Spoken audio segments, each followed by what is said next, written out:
lẽ tân bồi nu hâm vang pan lang cha lê nào tâm ta hin nê hin chẳng gộp lối ni khăn khô hay nở tan kèn đâm sung adin ka hin nel tai đâm xe lên bôi chế mấy tan bôi nụ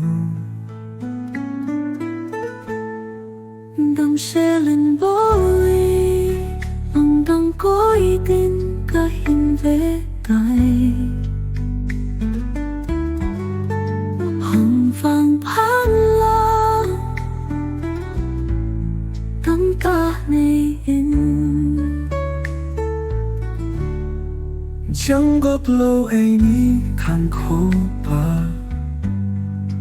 kén đâm sung ở đến cả hình mèo tay mai tân bồi nu đâm xe lên bôi